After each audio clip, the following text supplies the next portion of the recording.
이슈앤뷰 돈이 되는 뉴스로 시작합니다. 미르경제연구소 정태근 이사 나와 계십니다. 안녕하세요. 예, 시장이 재미가 없죠. 재미있어요? 재미없다라기보다는 재미는 소수만 보고 있다. 두산 오버틱스. 그러네요. 아주 정확한 표현입니다. 지수가 사실은 지금 레벨단 자체가 양호하거든요. 코스피로 보면 2,500선 위에서 놀고 코스닥 지수는 800선 초반은 계속 지켜내고. 지수는 그냥 에이스 침대처럼 누웠다 이렇게 보는 게 맞지 않나요? 편안하게. 편안하게 누워 계시잖아요, 지금. 침대도 과학이고 지수도 과학이고. 그런데 종목을 보면 뭔가 시장의 방향이 위쪽이다라고 여겨지지 않는 패턴이에요. 전형적으로 그렇죠? 종목 장세고 종목 안에서도 돌아가면서 오늘은 내가, 내일은 네가 막 이런 식으로 이제 그래서 전체 포트폴리오를 보면 꾸준하게 종목을 가지고 이제 플레이하시는 분들은 수익 내기가 쉽지 않은 그런 장세. 그렇죠. 이럴 때는 어떻게 봐야 되는 거예요? 일단은 이제 종목들, 그러니까 결국 종목 얘기를 할 수밖에 없는데, 그러니까 지금 시장에서는 아무래도 이제 두산 로보틱스라든지 그리고 에코프로 머티리얼즈 같은 종목들을 안 걷고 계신 분들은 소외가 될 수밖에 없는 시장입니다. 그리고 그쪽이 지금 단기간에 두산 로보틱스 같은 게 100% 넘게 올랐잖아요. 그렇기 때문에 이런 종목 안 가지고 있으면은 그리고 다른 요거보다 좀 낮은 승리를 보이게 되면은 소외가 될 수밖에 없는 그런 생각이 들 수밖에 없다고 봐요. 그런데 시장에서 항상 대안이 나올 수밖에 없습니다. 두산 로보틱스가 강했었지만은 어저께 또 새롭게 두산 레인보우 로보틱스 그리고 리노본 이런 것들이 또 올라오고 있는 상황들이기 때문에 뭐 대안은 계속해서 나온다는 보시고, 그러니까 우리나라 속담에 그런 게 있잖아요. 남의 때 커 보인다. 그것만 생각 안 하시면 돼요. 그것만 생각 안 하시면은 지금도 충분히 시장 속에 저는 기회가 분명히 저는 있다라고 봅니다. 그렇기 때문에 내게 아닌 건 그냥 보지 마세요. 그냥 그게 보이니까 자꾸 내게 작아 보이는 거지. 뭐 그걸 꼭 물론 잡으면 좋겠지만은 항상 그걸 잡을 수 있는 건 아니지 않습니까? 그리고 상반기에 에코프로, 근데 저는 개인적으로 올해가 끝나고 이제 내년 그리고 후내년 갔을 때 2023년도를 기억하면 어떤 걸로 이제 기억을 하겠냐 물어보신다라면은 저는 에코프로로 기억을 할 것 같아요. 상반기에는 에코프로 그룹주, 하반기에는 에코프로 머티리얼즈 이렇게 좀 기억이 될 것 같습니다. 에코프로로 정리가 되네요. 네, 그렇게 될 것 같아요. 그렇군요. 일단 솔림의 분산은 하반기에는 뚜렷하게 나옵니다. 여러 가지로 분산이 되고 유튜브 채팅창에 보니까 JW7님께서 시장 재밌는데 호호호 맨날 먹는데 너무 재밌음 이렇게 그러니까 올려주시네요. 기법 좀 알려주세요. 이런 분들은 두산 로보틱스 같은 거 갖고 계신 거죠. 그냥 매일매일 올라가니까 기분이 너무 좋은 거죠. 그렇군요. 그러면은 다음 매일매일 오를 종목 한번 찾아보겠습니다. 하나하나 볼 텐데 일단 뭐 새로운 재료니까 한번 보겠습니다.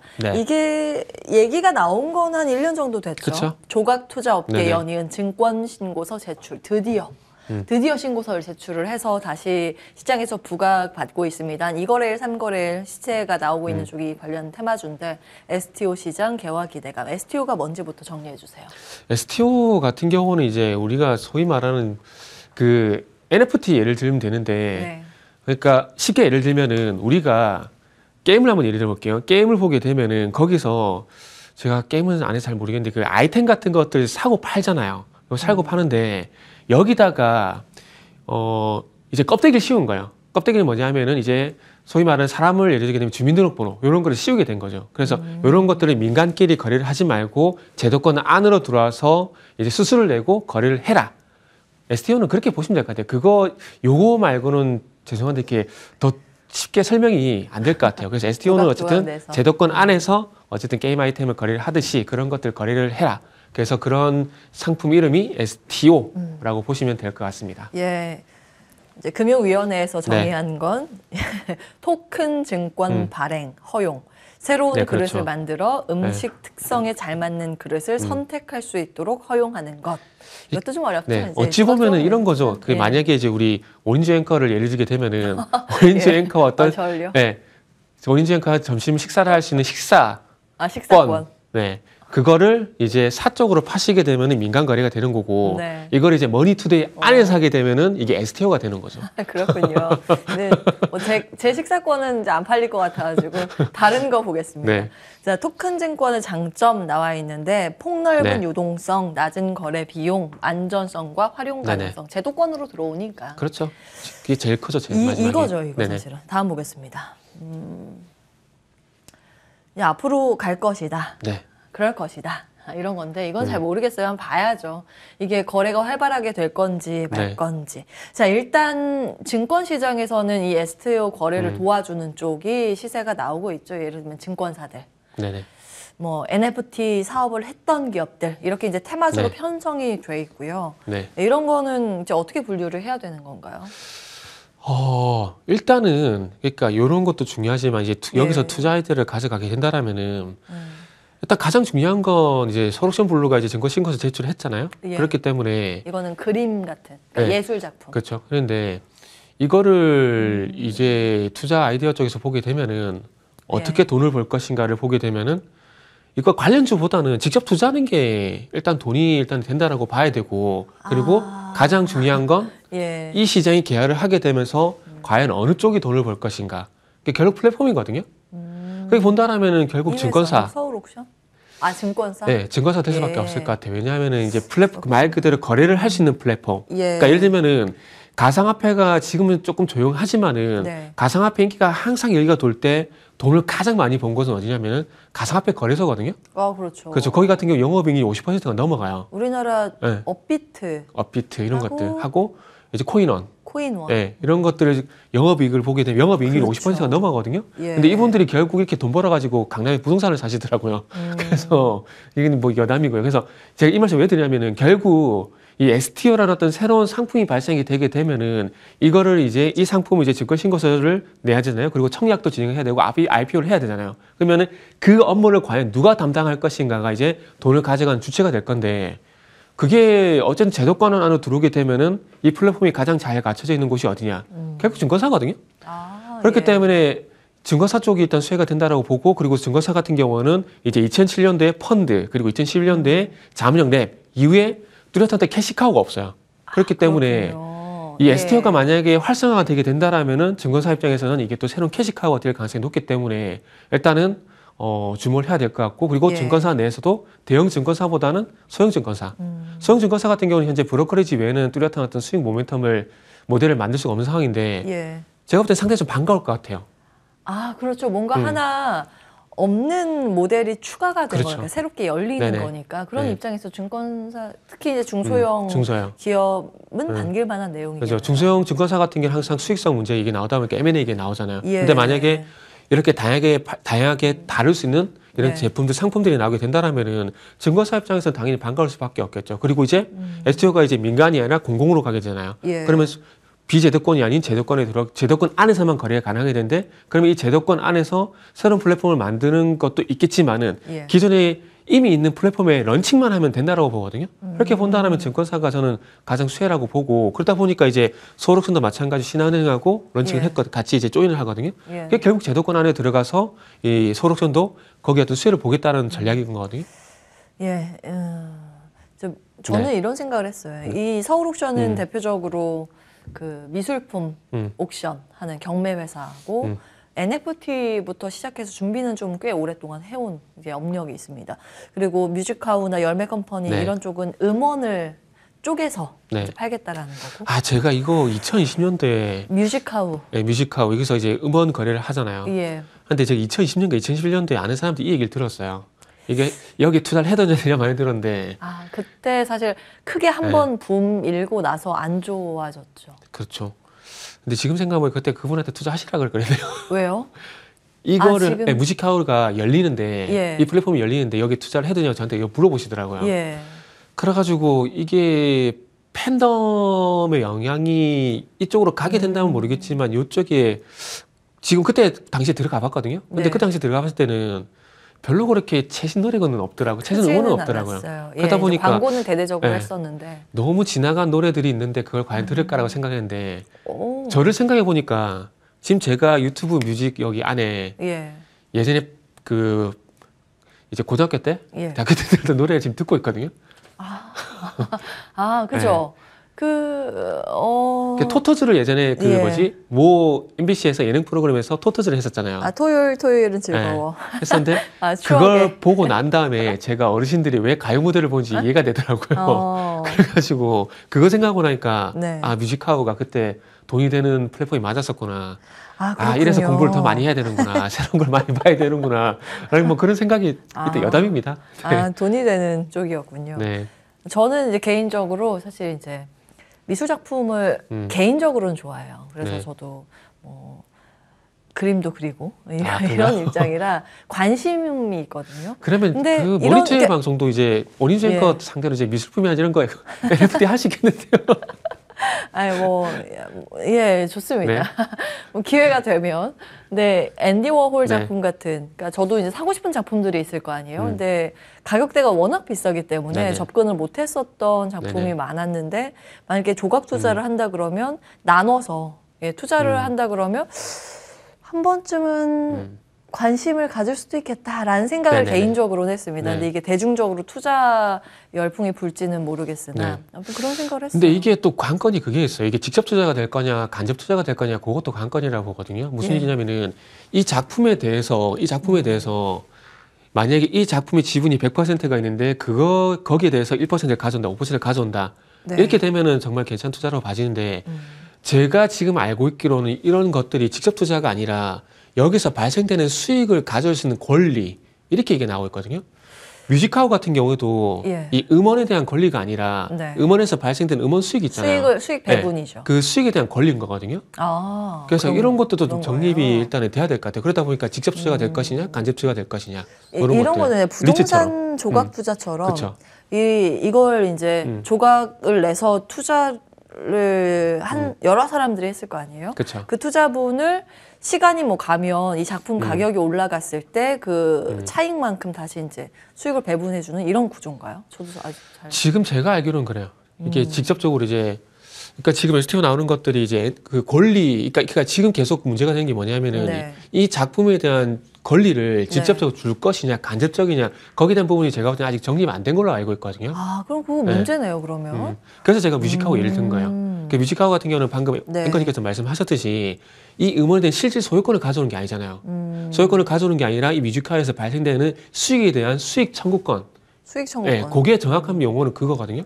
그래서 만약에 이 앤디월 작품 같은 경우도 내가 1%라도 소유권을 가져오게 된다면 돈이 되는 게 더 되는 게 맞는 거죠. 그런데 만약에 앤디월이라는 작품에서 발생되는 어떤 수익권이란지 그리고 방금 말씀하신 어떤 차익에 대한 차익 발생권에 대한 부분을 가져오는 거 그런 거랑 또 얘기가 달라질 수가 있죠. 그러네요. 소유권이냐 청구권이냐. 아니면 청구권이냐. 그것도 잘 봐야겠군요. 그렇죠.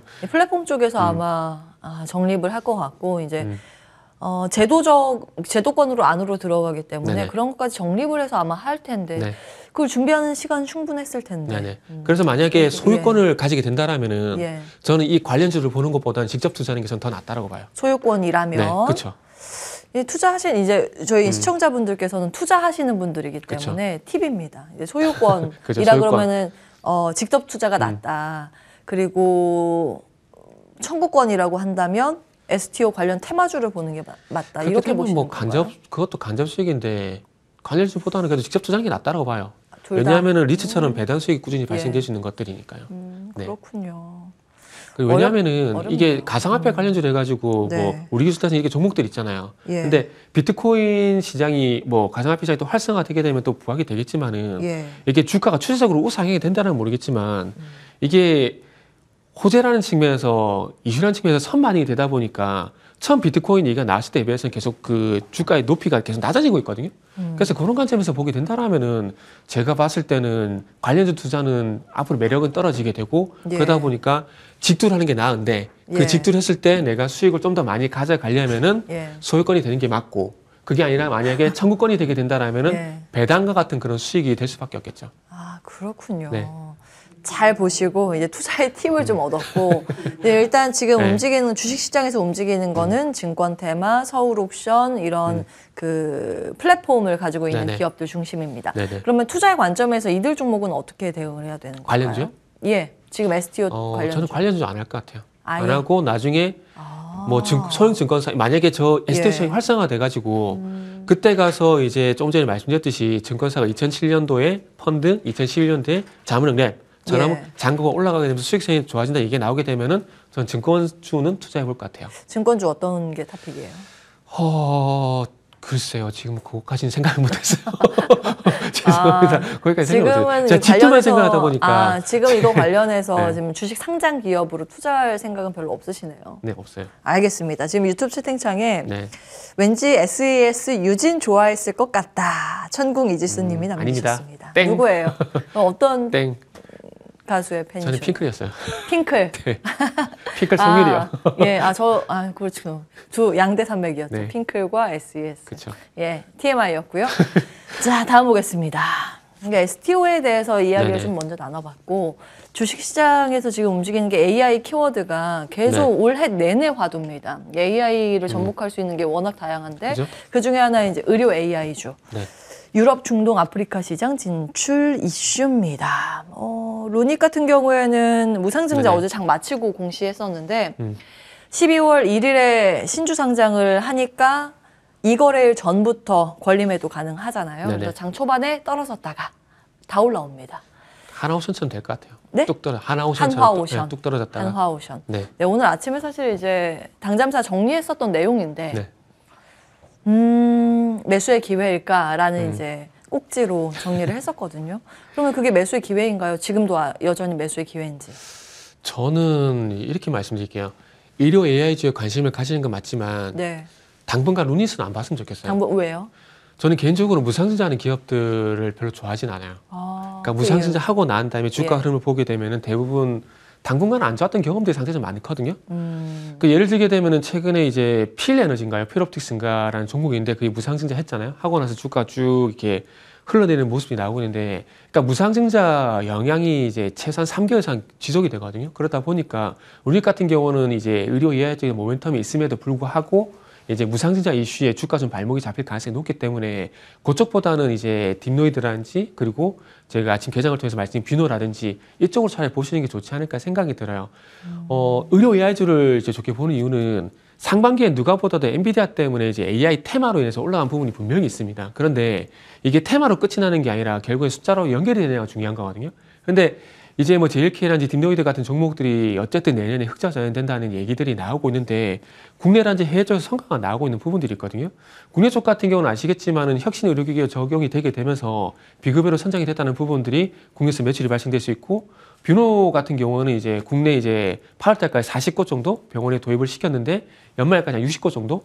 국내 탑5 병원, 뭐 세브란스 병원이나 서울대 병원 이쪽까지도 일단은 뭐 도입을 시킨다고 하니까 그렇게 되면 당연히 수익성이 잡히지 않겠습니까? 그리고 또 중요한 건 이제 해외 쪽을 보게 되면 뷰노 같은 딥브레인 같은 경우는 미국 FDA 인증을 받은 상황들이고 지금 이제 26일부터 30일까지 북미 영상학회가 지금 진행되고 있는데 여기도 참석을 해가지고 매출처 다변화를 이제 노리고 있는 상황들이기 때문에 이런 점들을 고려해보게 된다라면 의료 AI 충분히 흑자 전환이 가능하게 되고 그럼 흑자 전환이 되게 되면은 당연히 이제 테마를 끝이 나는 게 아니라 다시 한번 그 예를 들게 되면 이제 피부미 용기기처럼 또 추가적인 랠리가 나올 가능성이 상당히 높다고 보는 거죠. 그럼 탑픽이 아니, 뷰노. 뷰노. 왜냐면 아침에 굉장히 말씀드렸잖아요.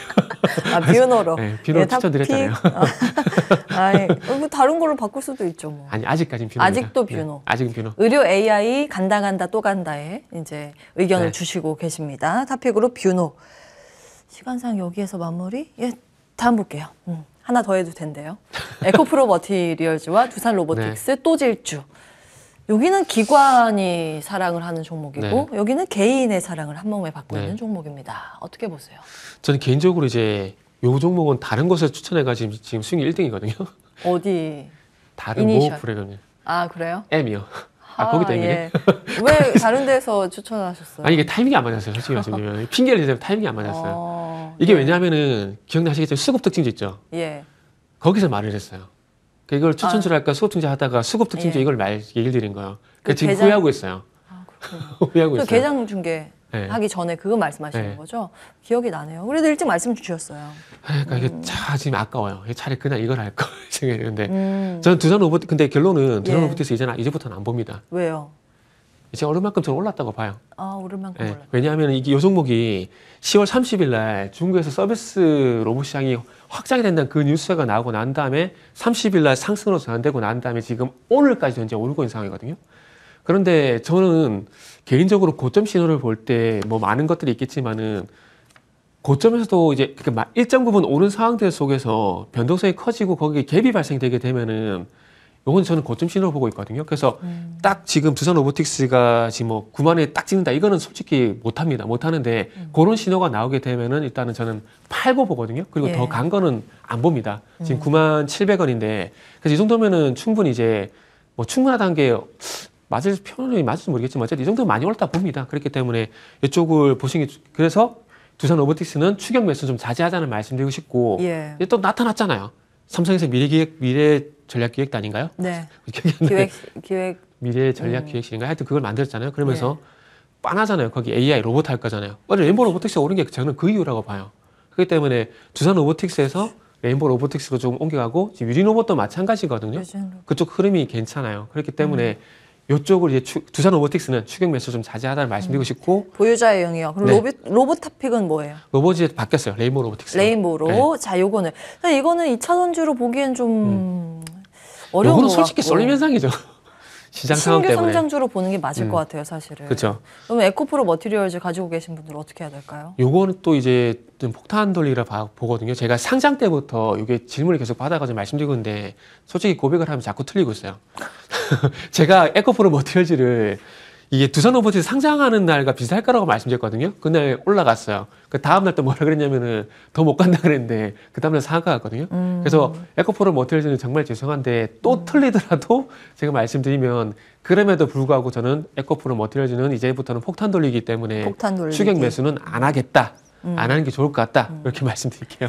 예, 뭐 틀렸다는 표현이라기보다는 네. 사실은 이제 위험하니까 위험하다라는 측면에서 말씀을 주셨고 주가라는 거는 특히 네. 이 신규 상장주는 그 전에 비교군이 없기 때문에 올라갈지 떨어질지는 아무도 모릅니다. 그죠. 다만 지금 현재 상황에서 네. 주가의 쏠림과 수급의 쏠림이 이상적인 징후가 포착된다라고 의견 주신 거기 때문에 그런 점으로 마무리하겠습니다. 같이 참고해 보시죠. 미르경제연구소 정태근 이사와 함께했습니다. 말씀 고맙습니다. 네, 감사합니다.